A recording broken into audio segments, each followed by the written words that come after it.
checking in right over here. I'll get you later. Okay. All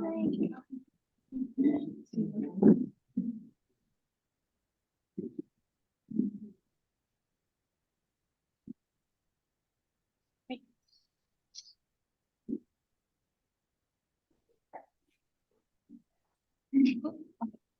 All right. Hi, everyone. Thank you for coming to the Delaware District Olmsted Community Alliance meeting. It's the last of the OCA meeting series for this fall, and I really appreciate you taking the time this evening, and hopefully the fireplace gives you some comfort. If you have not grabbed a pizza, I'm not sure if there's any left, but help yourself. There's agendas. If you have not gotten any, you can ask any of my colleagues here to give it to you.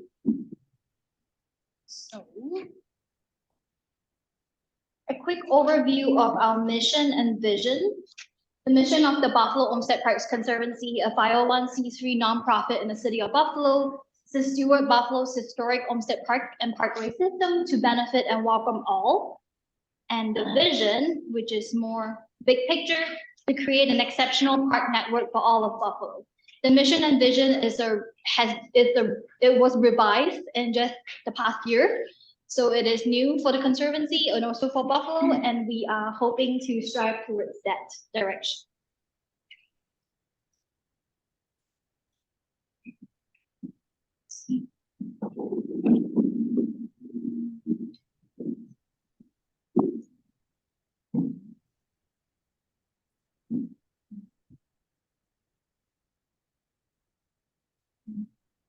This is the agenda for the Delaware District project. I think I added closed captions once. This is the agenda for Delaware District's projects for today, and it's all on the agenda if you haven't seen it. I'm not going to go through everything, but we will go through it throughout the meeting. And a quick overview of your Delaware District staff, as well as Conservancy staff that work system-wide. So top row, we have Ricky, Tommy, and Eddie. They are the common faces that you'll probably see when you're out and about walking in Delaware Park. Ricky is our district supervisor, and his great team, Tommy and Eddie, have been wonderful this park season. Hopefully, if you see them, please tell them a little thank you, and I'm sure they appreciate it. And I also have Joanne Flores, who's over here, gift coordinator.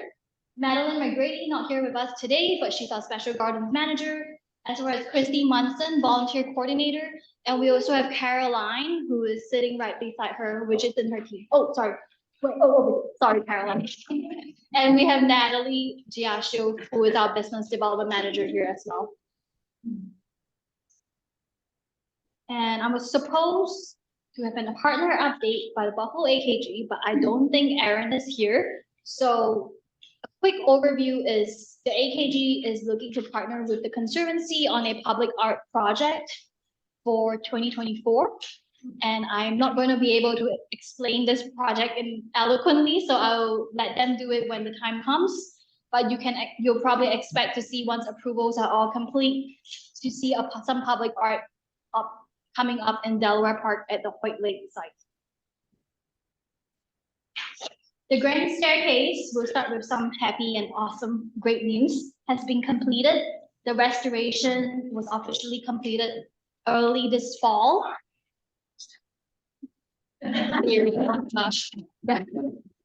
officially completed early this fall, and this is just a breakdown of what the restoration work included. The slides will all be available on our website if you wanted to refer back at any point. Look how beautiful it is.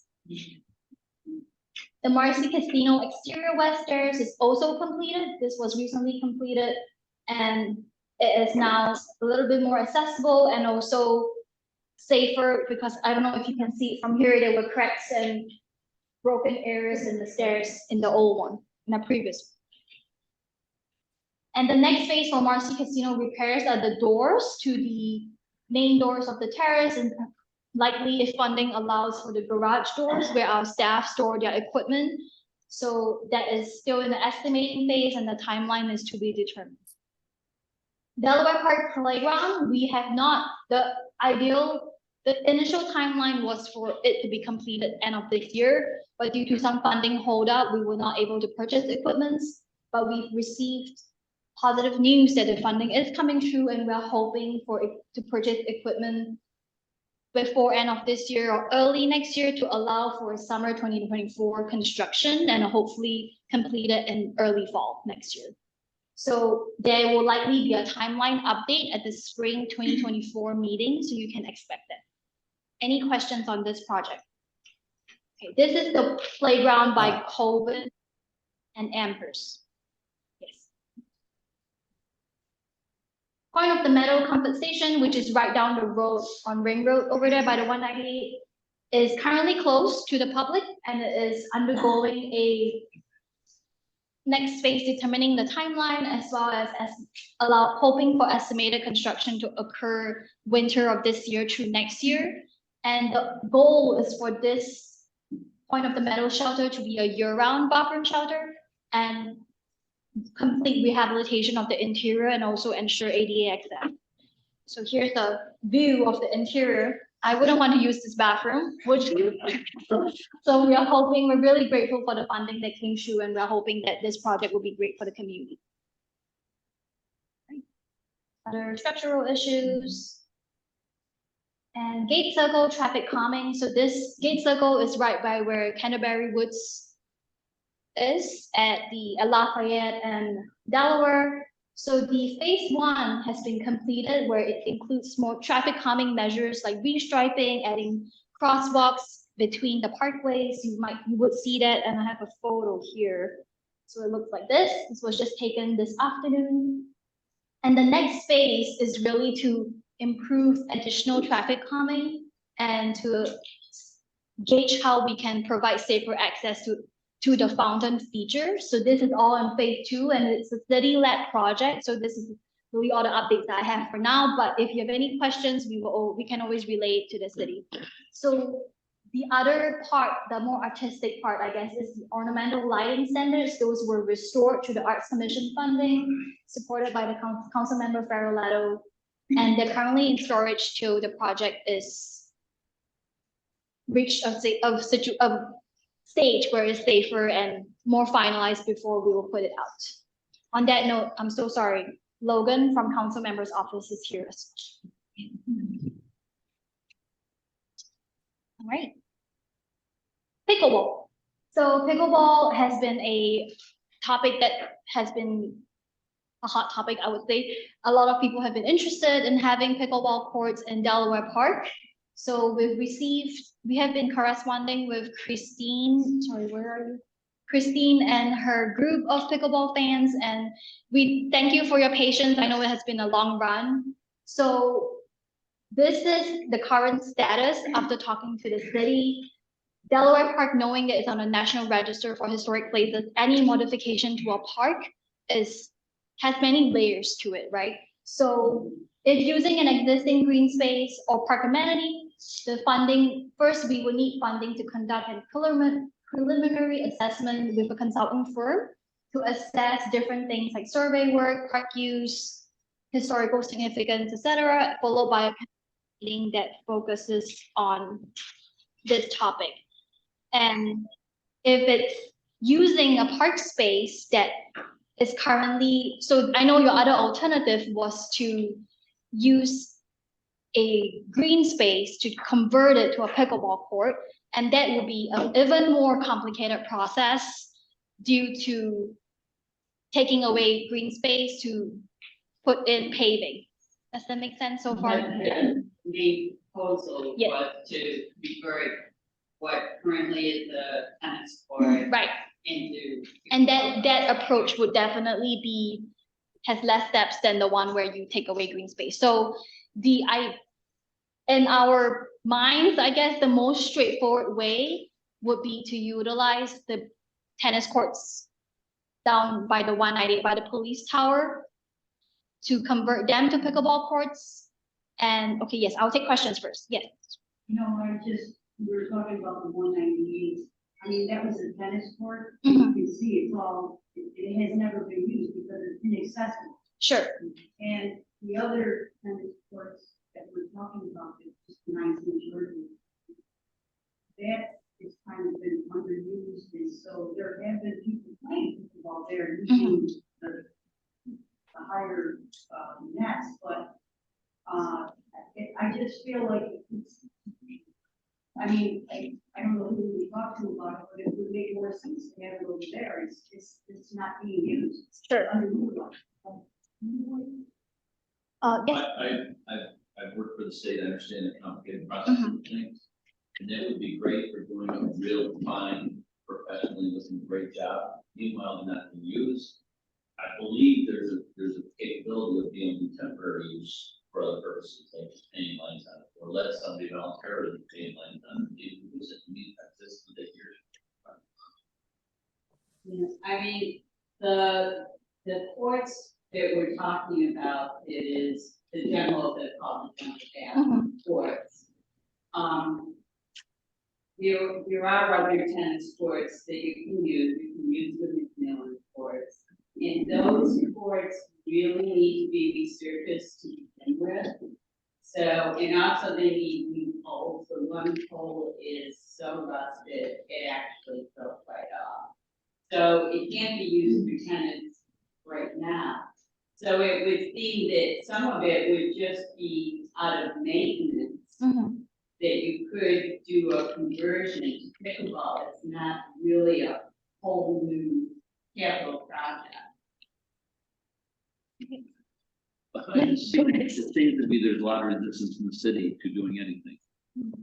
There's pictures of other cities. Cincinnati had grand things with 30 courts on it. So that's a really big project. But it seems like the city has been obstructive to doing pickleball anywhere in the city. So people have to go to the suburbs to play. you first, and then yeah. Is there, I know that we have been submitting proposals to you guys for a while. Yeah. And on this particular project, I don't see a timeline for moving forward. And that's highly because it's funding contingent, and we do not have funding in the budget to even conduct the preliminary assessment. When would that occur? And why? Yeah, I guess because we're Why is it not? when would that occur? Sorry, say that It's again. not a new topic, so why is it not funding in the budget? Because at this time, a lot of our funding is allocated based on our 5-year plan, and this project not being I wouldn't say voted, sorry. This project not being highlighted as a priority in our 5-year plan doesn't allow for funding to be prioritized for it. So you what can- about alternative sources for funding? Hold on one second. Topic, if Yeah. there's funding that takes care of the current tennis courts, maybe they're funded for that, and getting this set up, because that could be a very easy change. Right. If people aren't using the tennis courts, just change that funding, because you could just call it practice courts, right, practice court. You wouldn't really need to do a whole new project, because if there's already funding to take care of, you know, repaving or whatever, what they do annually with the tennis courts. Because I think that's the discussions. Right, Not putting a whole new facility somewhere.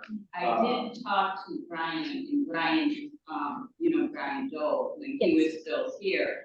And that is what he told me, that it could be funded to the maintenance that's not going on. Okay, Beth, and Edie So will. I just wanna, speak to your question.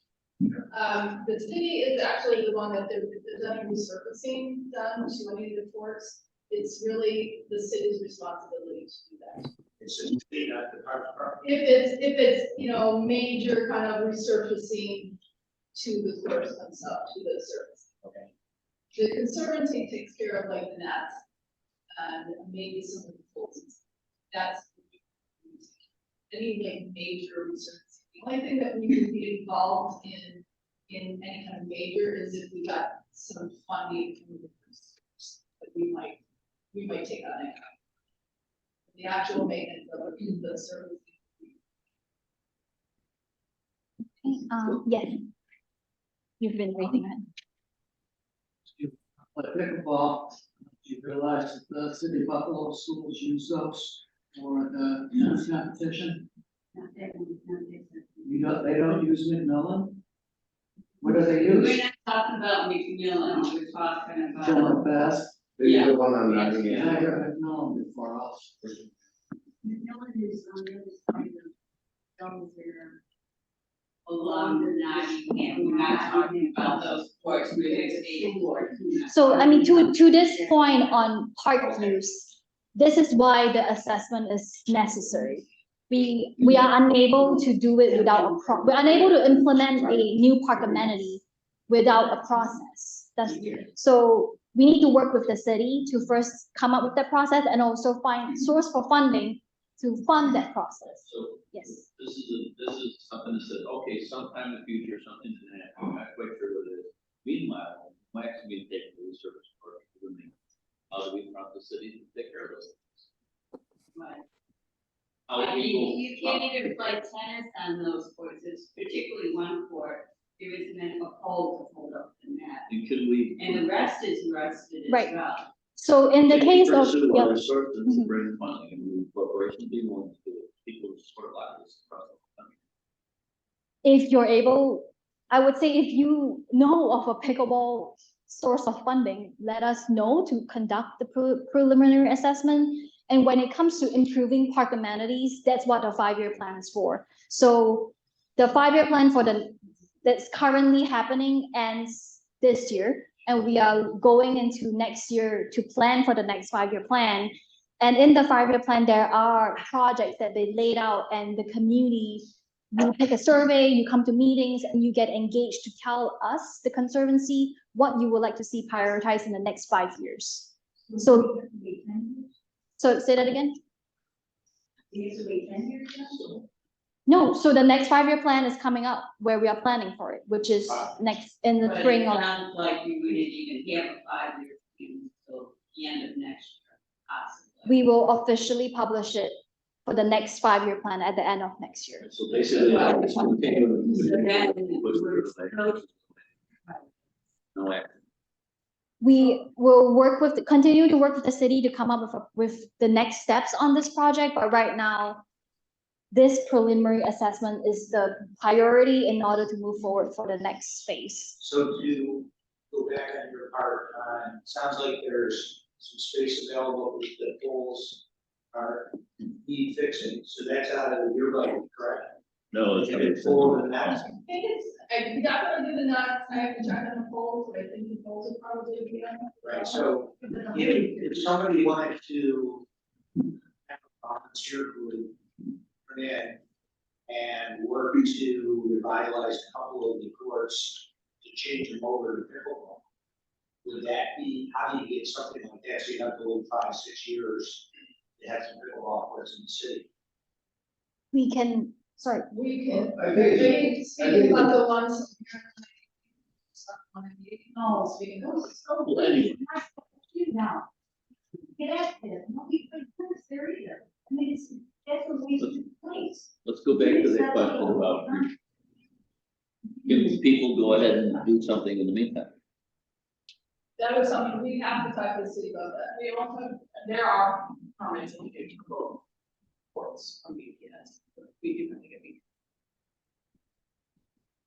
First of all, I'm trying to understand if this is a capital project or if it's coming out of an operation budget. it will Because be, this is coming out of an operation budget, it's budget oriented. If the money isn't available there, we're gonna have to go to a capital project. So that becomes where is the money gonna come from for it? if it's a new park amenity, it will be a capital project. Well, that's what I'm hearing. There's been so much deferred maintenance on this park that there's not an operational budget that can handle it. So it's a matter of prioritizing landscaping versus, the pickleball courts. And there's parking issues, there's so many things going on, but we need to determine where the money's gonna come from before we can do anything. It's Yes. simple. I'm hearing that there's an assumption out here that there's a preference in the district for having pickleball over tennis, and has anyone done an assessment? That is exactly the. That tennis is the preference, perhaps people aren't playing tennis because courts aren't well maintained. I do see people playing off 198, because I turn off 198 right at that corner all the time. I mean, they're not well used and they don't look well maintained, but perhaps if they were better maintained, there would be more tennis players. Then maybe not, but I'm hearing that there's just an assumption that all the tennis courts or a lot of them should just be converted to pickleball, and I don't know if that's what the majority would want in the Delaware district. So to that point, that is the reason why we would need to conduct that assessment. So, sorry, I do have a full agenda to go through, so I understand your concerns, I really do, and I know that you've been working on this for a long time. Yes, so we need to wrap this One up. quick thing, in Kenmore, they allow people to put down trot lines, make up as or pickleball, and then the recreation part of Kenmore then came to life because they're reused. On a national basis, statistically, if you know anything about competition, pickleball is growing so rapidly. And tennis is used, it's a viable sport, but the numbers of people who used to play there are much more limited, and their age groups much more. I'm, yes. One more thing, so we're talking about one court that's behind St. George. We're not talking about the courts. First of all, don't even talk about the ones that are here, because those have been unused and they're inaccessible. We're talking about. I know, yeah, the one right, yeah. So there's still tennis courts that we're not even discussing here, so people still want to continue to play tennis, but the court here, I mean, they're underutilized. Yeah, I understand where you're coming from, but There isn't any places. There are places. okay, They coexist, so. Yes. They're not exclusive, so people will court at tennis court and interchange. okay. You don't have to go one out. And we will explore that option as well to, so yeah, I understand where you're coming from. We're taking notes and we will be following up with the city on everything. So more to come, I will keep you guys in the loop. All right, Last, should it make sense to get a subgroup together through your email, kind of, if you shoot something out and say who's interested in getting a group together to see if there's ways to expedite or use some of the budgeting to find out ways. Pickleball's huge, as everybody knows, it's growing, it's not slowing down. Probably anybody in Florida, anywhere else, they're converting all the tennis courts to pickleball courts, and it's just, you're not gonna stop it, and so it's definitely something that people don't wanna wait 5 years to have in different cities. So I don't know if that makes sense, if people would be interested in getting that group together and seeing how they could come up with creative ways to get some back. And if the mayor can accommodate people in the city, that would be great, because it's not right now. And with open access, anybody would be able to use. Exactly. They could bus here to get them, or any from all over the city, you're not dependent on, your income. okay, thank you for your feedback. And, all right. Next item is on wayfinding and supportive signage. So you might see the two signs here, overview, the two maps there. If you're unable to see it here, after this, you can welcome to take a closer look at the maps. So there are two phases. The current one, phase one, is basically refreshing existing identification, ID signs and directional signs. So when I say an ID sign, this is an ID sign. The directional sign, this is a directional sign. And there are a couple throughout the park system, and for Delaware, this is a summary. So for Delaware Park on the Hoyt Lake side, there will be refreshed and new signs added at these specific locations, and they're all again on the map over there. This is an example of a not yet refreshed sign, looking a little big from the sun. And ta-da, an example of a refreshed sign. So this is the one by the Japanese garden, kind of at the end by the 198. So this is a map, which again is over there, and the ones in yellow are new signs, so they do not exist right now. There will be new signs that will be installed. Those we are hoping for a end of year installation, so more to come. You can keep a lookout. And the rest that are not in yellow are existing signs that will be replaced with a new refreshed colors. So the next few slides are all the new signs that will be installed in Delaware Park. So here by the Statue of David, this is basically walking from the other side of the Statue of David. Lincoln Parkway entrance at Rumsey. Again, from the other angle. This is at the intersection of by Hoyt Lake. And over here for the meadow side, so again, park entrances, the Delaware Park Labor Center, as well as around Ring Road. So over here, there'll be a new sign right down at Florence Avenue and Parkside by the Lightus. At the Colvin entrance. And at the meadow entrance. Any questions on directional and ID signs from here? Okay. Phase 2 is on interpretive signage, and this is more like a story or a narrative, or where we can include historical stories and fun facts about the park, and also what the park means to you as a community. And we want to hear from you, like what do you, the way to think about it is, imagine you bring a friend or a family member from out of town to Delaware Park. What do you want them to take away after they read the sign? And this goes for every park in the system, but specific for Delaware includes the Japanese Garden, Rose Garden, the park as a whole, but if you have anything specific, that as well. So we're gonna do a little powwow here. Any thoughts? And folks on Zoom, you're welcome to share as well. Or if you don't have any thoughts right now, you can think about it and email us afterwards. All right? Good. And here are some prompt questions if you need some brainstorming. Again, the slides are available. You are welcome to go to this link in your own time to add some post-it notes to the digital Jamboard, and you can chime in on what you would like to see on interpretive signage in the park. Vandalism concerns, we are asking and reminding again, if you see anything that shouldn't be occurring in the park, like vandalism, graffiti, breaking or lighting trash cans on fire, please call 911. Do not overlook it. The more calls that go into 311 and 911, the more likely there will be police enforcement and patrols in the area.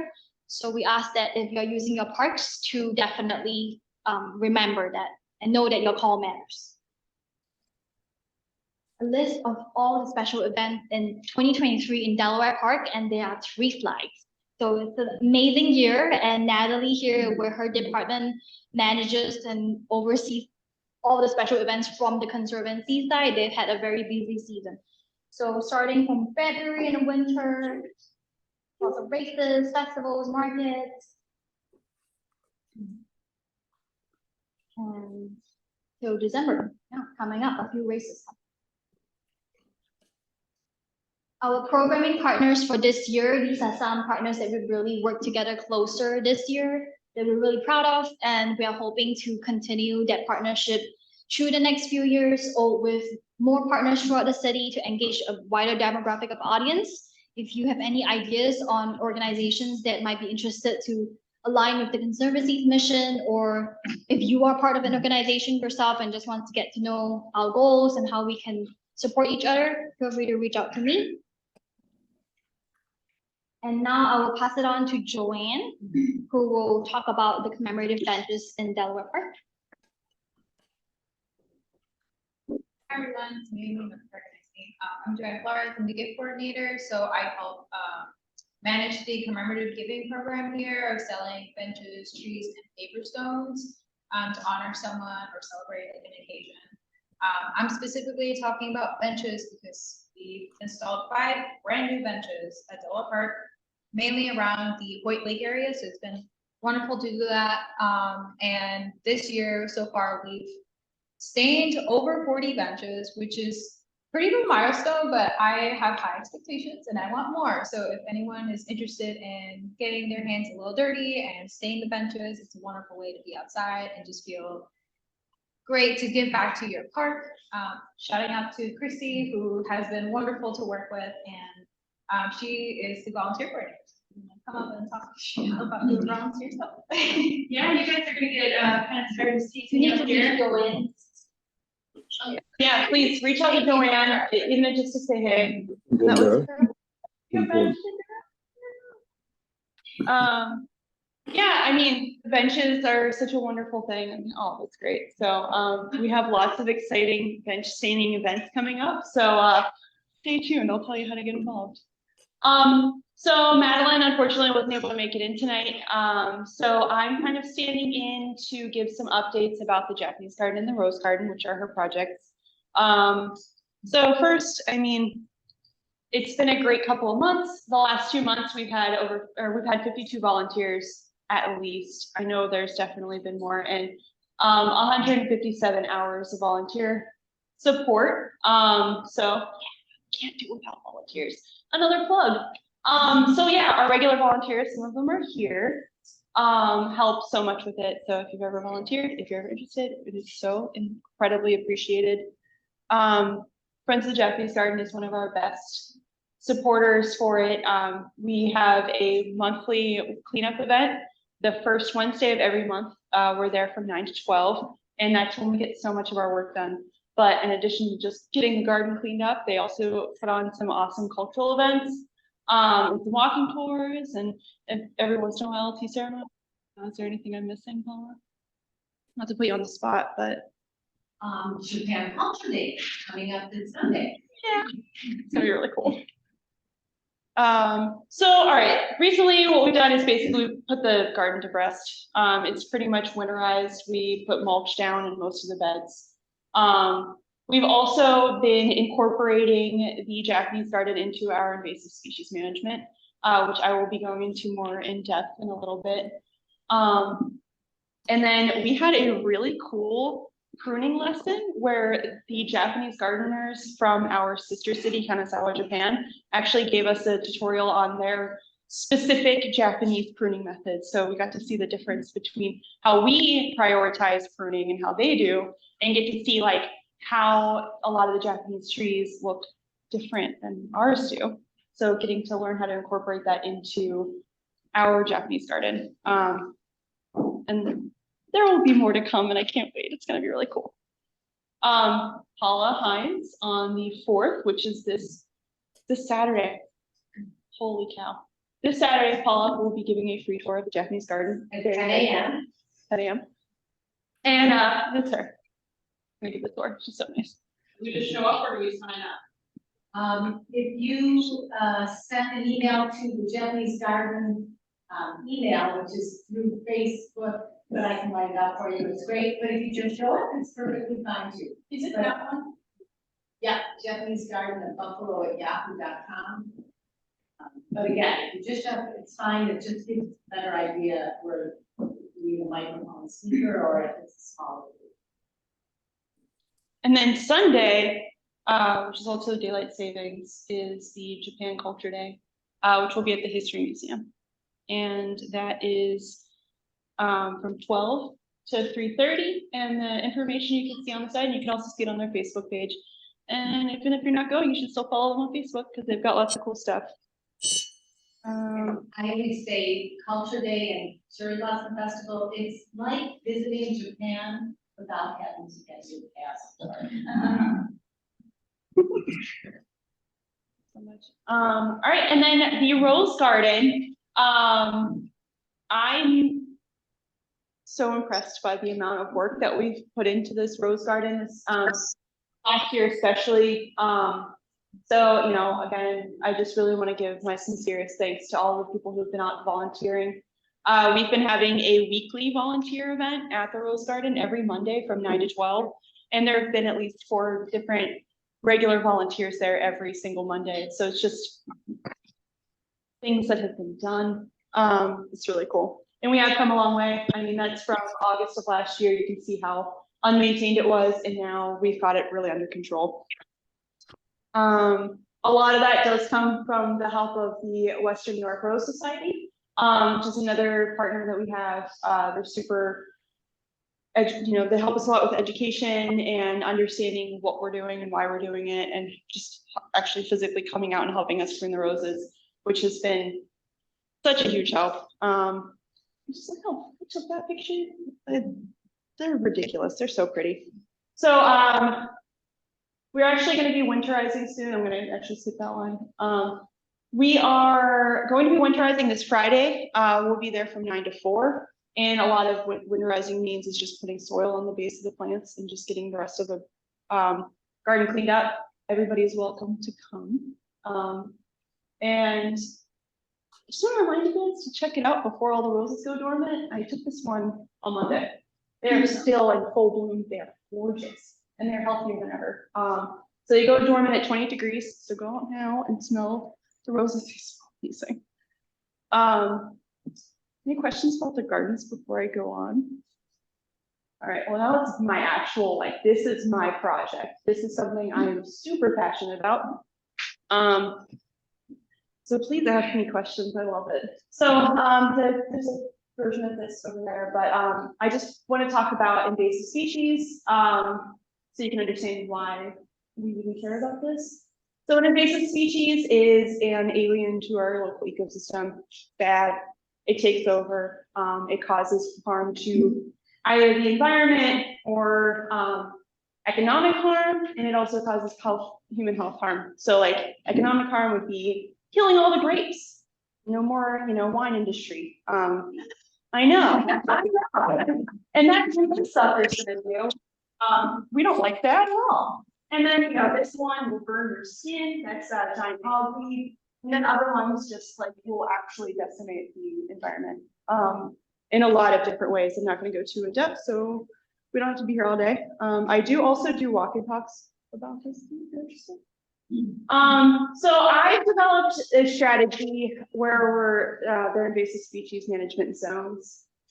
This allows us to break down a really, really, really big, overcomplicated problem into bite-sized sections that wonderful people help manage. And this is not. So yeah, manageable trackable areas so you can actually physically see the species reducing. These wins, because then it's a smaller spot, you don't have to worry about like the entire park system, just small places. We're really focusing on those riparian areas, so it's anywhere next to water. And the goal also is for us to be able to recognize any future issues. So there's a lot. So our highest priorities are the ones that can be the easiest, or the ones that have the smallest amount of infestations around here. This is Casanova Park, but that's okay. Delaware Park is where we're mostly focusing for today. So we do have a lot of invasive species here. I mean, this list is actually probably not even the entire breadth of the issue. It's a very, very big problem. It's not just a problem in our parks, it's a problem throughout the entire country, throughout the world. Everywhere has invasive species. Some of them we care about more than others. If I could, I would love to just get rid of them all, but not that easy. So the ones that we're really prioritizing now are the ones that are a little bit smaller chunks. For those of you who are like really familiar with invasive species, you probably know that all of this stuff here is buckthorn. That's a later project. That's really expensive and really difficult. So we're not going to go there yet. So the ones that we're focusing on are things like yellow flag iris, which is so pretty, but it's terrible. And then the teasels and then phragmites. Yeah, so we've developed some of our major invasive species management zones. We've also got some smaller ones too, but the Japanese garden that I didn't get a chance to highlight, that'll also be one of our management zones. And then we have another one, smaller one over by the zoo, which will be established on Monday. Stay tuned. And then the focus for those are generally things like buckthorn, old thistle, common reed, honeysuckle, and iris. So every species has its own management strategy. And then, yeah, so if you're interested in learning more, every month, starting in January, the 4th Thursday will be an invasive species eradication task force meeting. We talk about outreach, we talk about what we're doing, we talk about all of the different aspects of these management zones and what we're focusing on. So I think they're fun, but I'm also a massive nerd. We also have projects every Saturday. So the first Saturday of every month is here in Delaware Park. We're focusing around Hoyt Lake. The second Saturday of every month is at Casanova Park. We meet by the Potter's Field parking lot. What's the name? And then the third and fourth Saturdays are at South Park. So I love this picture at the bottom because it really shows how much of a difference it makes. This was one afternoon. We had this whole thicket of buckthorn and just how many people? Like 20 people were there, and we got rid of all of it and gave this beautiful willow a chance to breathe and see the lake again. You know, so it's just these small wins, and it just makes all the difference. So if you've seen the lake a little bit more as you're walking through, it's probably because we're just popping holes through it. And it's a lot of work, and it's a lot of work, but it's worth it. You dig out the buckthorn? Yeah. Yeah, so a lot of it we are trying to pull out as much as we can. Other ones we are just cutting down aggressively. Yeah, that buckthorn's a little bit of a harder one, but most of the ones, if they're thin enough, we can pull them up, just pull them out of the ground. Yeah. I'm modeling this project after a group near DC, the Rock Creek Conservancy. They developed a Weed Warriors program, and they are doing basically exactly what we're doing. They've been doing it for a long time, and it works. Volunteers going, manually moving things, it's working. And then we do have some other things that we're doing for like non-riparian areas. So we've had some box tree moth traps where, yeah, we're not gonna have boxwood for a while. Just in a minute, it's gonna go away. Sorry guys. If you really like your boxwoods, there's like 5 things coming for them. So just be prepared. And then spotted lanternfly is another one that we have traps out for. This is truly terrifying for me. I don't know if you guys have seen spotted lanternfly or are familiar with it, but it's coming. And it's terrible. I have some information on that back table about all of the things that I've mentioned, or most of the things that I've mentioned. So please feel free to take any of it. And okay. No. No, we won't. No, they go after 70 varieties of trees. It's really just truly terrifying. But no, we have not seen any in our parks yet. So yeah, that's me. I also do education stuff. I love this picture because I will be insane, but it's great. Whatever, I love it. It's so much fun. So yeah, I made the ISET group that we have, and yeah, it's been we've gotten so much accomplished already, and we just started in June. I also do walks and talks, as I said. Probably going to be coming back and doing them soon. I'm not sure exactly when that'll be, but I do have a lot of volunteer events focusing on invasive species management and everything else. So if there's an aspect in the parks that you're like, man, I really want to get involved, chances are we've got something going on. We've got bench staining, which is super fun. We will, you know, there's other things like tabling. You can help us table with things. You can help us do outreach. You can help me with education days by like kind of corralling groups. There's so many different ways that you can get involved. And I mean, if you work with an organization that allows you to have volunteer hours, we love corporate groups, we love individuals. It's a great way to mingle and meet people and try new things. So much fun. I'm biased, but I really mean it. I do have cards on the back table too that have the information about how to be a volunteer, but of course you can always scan it in. And I think that's it for me. So thanks guys.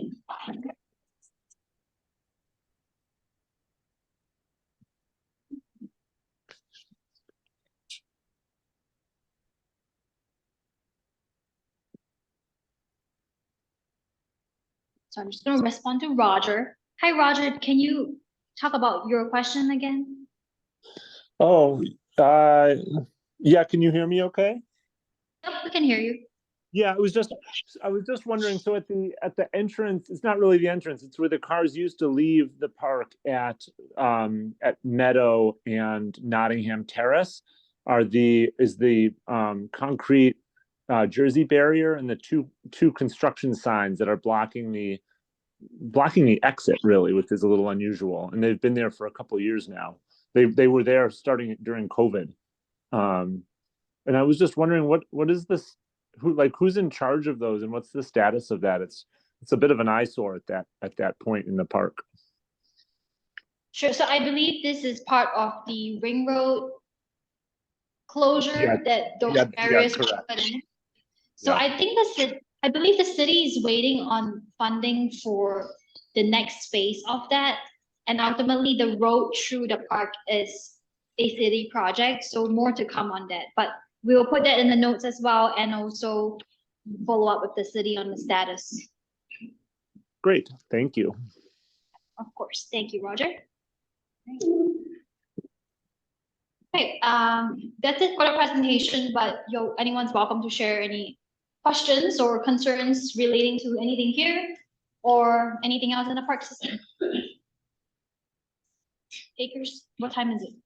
6:50. Thank you. I just wanted to say something about the entrance steps. Sure. Into the Jackson Garden. Mhm. They're becoming one way. Hazard. That's the one from the parking lot. Yes. Okay. And And I don't know anything. I don't believe it's. Go ahead, sorry. Z?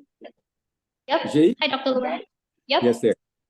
Just could you comment on the situation with vandalism in the parks? And also maybe there should be a reminder in the parks, maybe some signage or whatever about picking up after your dogs, because that's not happening in the, as it should. Thank you. Okay, so thank you, Dr. Lewin. So to Debbie's point on the steps, we will note it down. We'll check in. It's not part of any project right now, but potentially perhaps the next 5-year plan, if that's something that identifies as a priority with the community. Does that answer your question? But thank you for raising it. Dr. Lewin, you're referring to vandalism. So as part of the system-wide signage project, there are also regulation signs. So if you look at the maps provided, which I can go back here.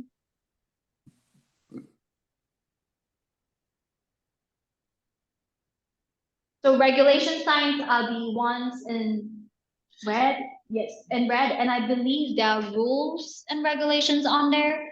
So we are also working, this is putting together like a standard for all city parks and working with the city and our signage consultant on emphasizing on those rules. So hopefully that would answer your question. Okay, thank you there. Yep, thank you. You mentioned at the beginning of our meeting that there was a change in the missions. Can you expand a little on what that change means compared to what the mission was? So I can go back to there. So the previous mission, I guess on first impression, the previous mission was firstly, there were many keywords. You can't really have many keywords in the mission, right? You want to have few keywords so that someone can easily understand and in a few words on what is the Conservancy. So that was one of the things that we really wanted to improve on. And we also wanted to expand our mission to really think about, yes, the Olmsted parks are our priority because that is our core and why we were founded in the first place. But how can we play a role in advocating for parks and green spaces throughout the city of Buffalo, which led to the birth of a vision. So we did not really have a vision as part of our previous mission. So we went through a process with staff and our board to think about how we see the Conservancy growing in the next decades to come. Does that answer your question? Yes, it does. So a second question to that, is there a plan for implementing that new wider vision? So Beth, would you like to chime in? Would you go back Yeah. to the mission slide? So I think we've already started on some of this, on the bullets there, the collaboration with community and strategic partners. That's one of the reasons we've started these type of meetings. So we've kind of already started the collaboration. And Z's done an awesome job just collaborating with other people in the community. So I think we've already started on this. And some of it is things that we've already been doing, is, enhancing the park system through beautification and the common projects. That's things that we have already been doing. We just kind of, Put it into words to define what we were doing, Right, I guess, yeah. And I guess you can think of it as, so in the sense of elevating other green spaces, it doesn't mean that we maintain other green spaces, because obviously that's no funding for us to do that.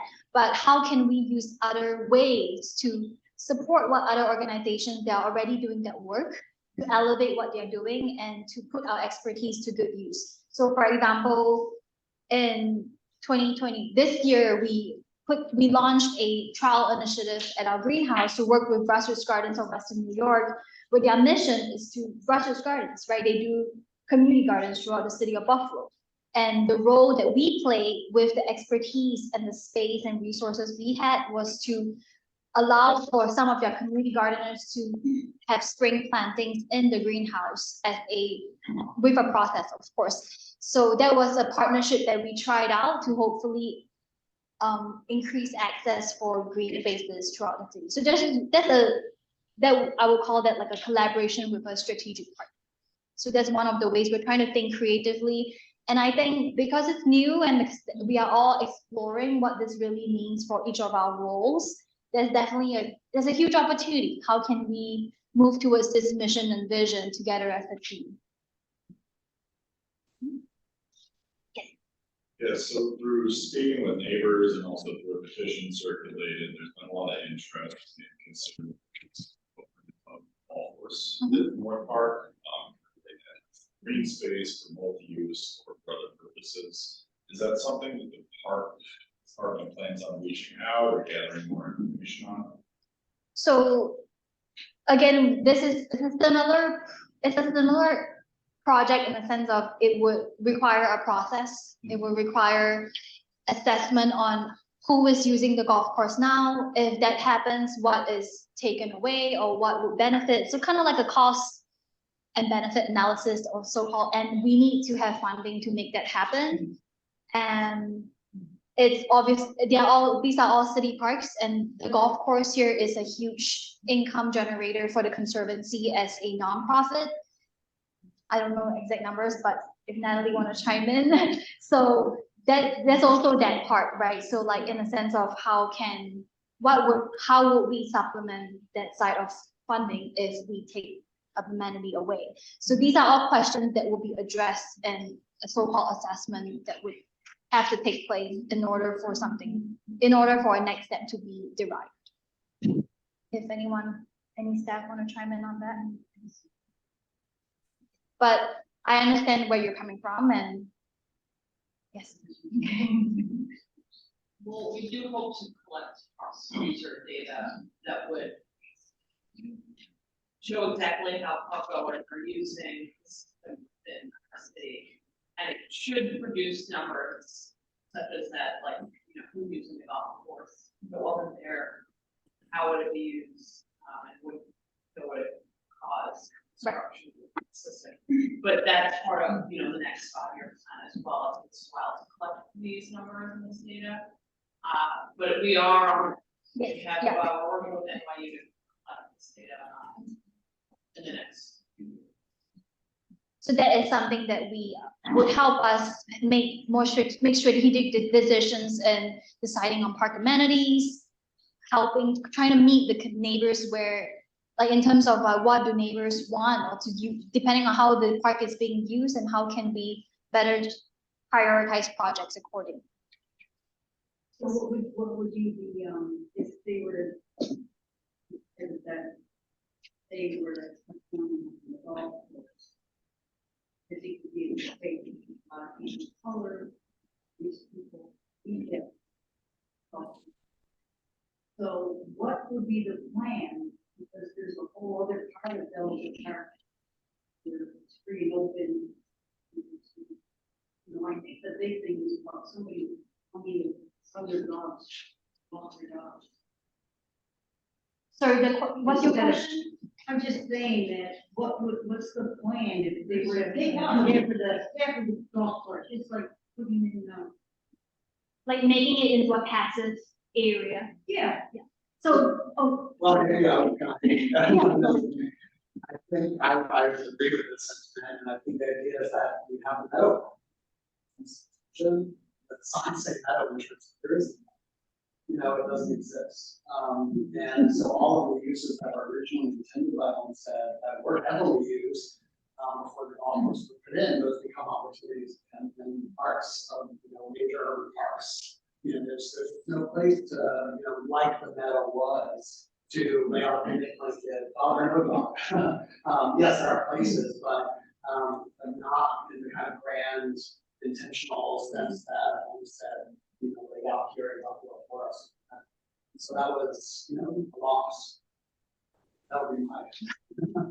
no, thank you. And I mean, this is something that we think about a lot of times. We always use that lens on finding a balance between the Olmsted philosophy and the Olmsted original plan, and the balance between how people are using the parks today. Because the people using the parks today is priority ultimately. Because if there's no people, then why would we have the parks, right? So, and we ultimately, the Conservancy serves the community. So we hear you absolutely, but we have to do our due diligence to make sure that all the community that's using the golf course is agreeable, things like that. And there is a funding component to our budget that is obviously very important because it supports our operational budget, and that would also be something that we have to seriously consider. Well, it relates to a question that I have, which is, you know, because part of the mission is restorative, you know, is there a kind of like ranked prioritization list of like projects? You know, I was reading an article recently in 2016 about the Quarry Garden, and kind of looking at 2016 to study what it would take to restore the Quarry Garden. Or there's also fabulous pieces that have been lost on the Barren Shell or on Quarry Lake. Or, you know, is there any kind of like ranked list of Conservancy of if we, you know, can prioritize, we would, you know, we would first do this, we would second do this, you know, we would third restore the Quarry Garden, we would fourth. That would maybe give some or generate some kind of buy-in also from the community in terms of also helping to usher some of those projects. So there is the plan for the 21st century, which is a huge 100-year plan, right? So, and that's available online. If you go to the 5-year plan website, that's a link where you can look at it. And in there has all those projects that you're talking about. Yeah, and then a lot of these projects weigh with a prioritized to the 5-year plan. So for example, but of course the 5-year plan would also include projects that are not in the plan for the 21st century because things change and priorities change. Like people use the parks differently from when the plan was established. I don't remember, 2008 maybe, I don't remember, back in the 2000s. So there is that plan for the 21st century, which is I could call it like a guidebook, it's a lot of historic stuff in there that will identify the project, what it takes to restore, and it was drafted actually with UBRI and Bob Shipley at the time when he was with the department. And then we have the 5-year plan process where in there, if you read the 5-year plan, there are processes as to how we identify a priority project. So, and goes through a community vetting process. We have, I believe, 3 community meetings where you come together, we identify projects together, and we also look at different things on like funding. I mean, there's a limited pool of funding. That is the reality. And there are certain things that obviously take priority over the rest, like bathrooms, pathways, accessibility, ADA accessibility will take priority over things, over raising money for a band shell, for example. And that's how we weigh it based on the different, and we have a CARES model that we use, and it's also in the 5-year plan. And it states how the different elements, how each project is weighed against that model so that it can help us prioritize the projects as well. I hope that answers the question. But I would say the Conservancy is very process driven. We do it because there's a reason why this was decided. Yeah. And we are unable to do something like that. I wish, but I can only do that at home, so not in the concern. Any questions for now? You first and Nancy? Yes, there's so much questions, things that I want to see in the minutes is concerned. Yes, of course. So I would like to know what the park's relationship is with. I would like to know what the park's relationship is with leaf flow. And I would like to know what the plan is for when trees come down due to damage, vandalism, weather, whatever. What's the plan for replacing them? I see often stumps, even little ones, in the whole area by the line here where there were. And I don't know what it's in. Sure. But they've been down for some time now, and there's no replacement. So I just don't, what's the plan for trees? I mean, if my understanding is correct, and it might not be, the only time trees are planted is if there's a commemorative tree. But just the trees in general, there doesn't seem to be a plan for even replacing trees that have come down to so this one. Yeah, no, we'll put it all in the notes. Thank you. And Chrissy, you're welcome to chime in. I do feel like, I mean, it's definitely one of those things where it's like difficult to see a lot of those stumps. But a lot of those stumps are from that brush work and the ash trees, and that was just so overwhelming. It kind of comes down to money. I think a lot of it, I mean, I don't know for absolute sure, that's exactly right, but I think it was just so overwhelming all at once that like, we are still fighting against the avalanche borer, but there are a lot of trees that we can be able to protect to prevent them from dying or getting attacked. For pesticides, we don't use pesticides. There's an ordinance from the city of the golf course. We can check and we'll follow up with you. Yeah, we'll follow up with you. The golf course only on the greens. So, I mean, we don't use, overall, we don't use pesticides, that's why we're doing so much we can for removal. Very picky. And it's important to note that we want to do things sustainably in the sense of sustainably in terms of maintenance. If we plant a tree, we want to make sure we can maintain the tree and keep it living. Because our staff the seasonal crew does come in the season and it increases, but the staff is oftentimes short on capacity. So keeping in mind the staff capacity to make sure that anything that we do is maintainable, that's a word, so that we don't waste money and at the same time making sure that we don't do work again and again without a plan, I guess. So is there a budget for, there probably is always a big question, but for more staff so that there are people that can be water, maintain, whatever, on trees? So that is part of our operational budget, and we raise funds through donors, corporate foundations. Our city contract, our nonprofit partnership supports us about 40 to 50%, and we raise everything else, and that impacts it a lot.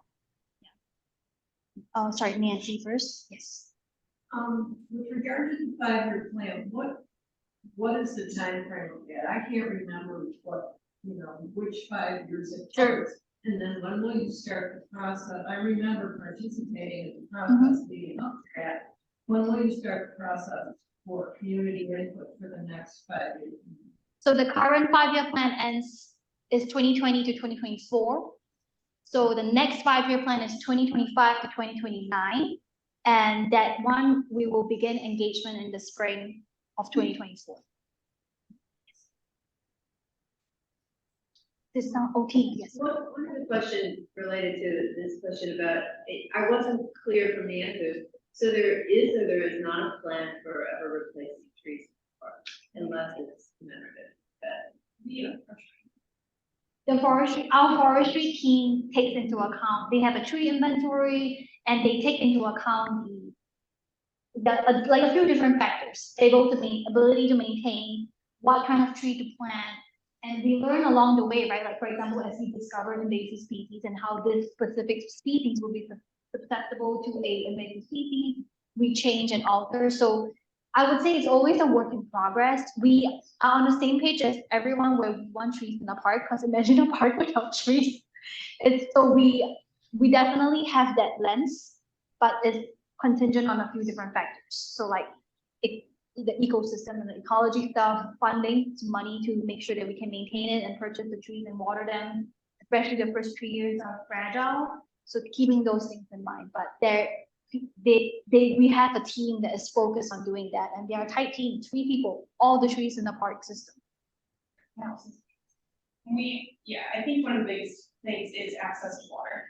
That is like the biggest barrier, I think, for a lot of like newer trees, because it can take hours and hours each day. So we take away from everything else, and it should, I don't know, overwhelm that person who's doing the watering. There's no irrigation system, so you Yeah. literally need to put someone on the back, in someone's cart, a huge jug of water, go to every tree and refill bags, which is why in terms of commemorative trees, even try to be strategic so that we plant trees in clusters, so that our employee who's watering the trees can go to one location and water all of them together, because it would not be possible to maintain it if we had trees in 10 different locations. It would take this person a very, very long time. So we're trying to be creative so that we can do more. Over by the juicery. Yeah. And we've got a bunch of new ones, Japanese garden. They're planting more by those. Hope that answers your question. Yes. I'm just wondering, I'm feeling hindered with the people that just want to go and paint stripes on, so they can play pickleball because it's about the way for the city. But is it against the law for a private citizen just to go and plant a tree in the park and water it themselves? I mean, would you get arrested? Like, I want to. I would say we have a plan as to where trees would go, and there are different reasons.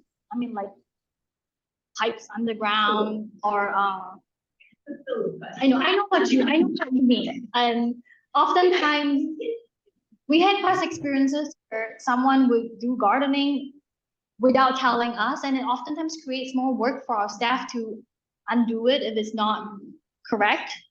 Or so it would be something which I do, if possible, please do not do that. All day. So that would be my advice. Yes. You could consult with the townspeople in the meeting. And it would be proper free and proper. Yes, and that would be part of the commemorative tree program. Yep. Do you want to buy a tree for someone? Any other questions for now? And if not, you're welcome to email us, and we will get back to you as soon as we can. All right. Thank you all. Have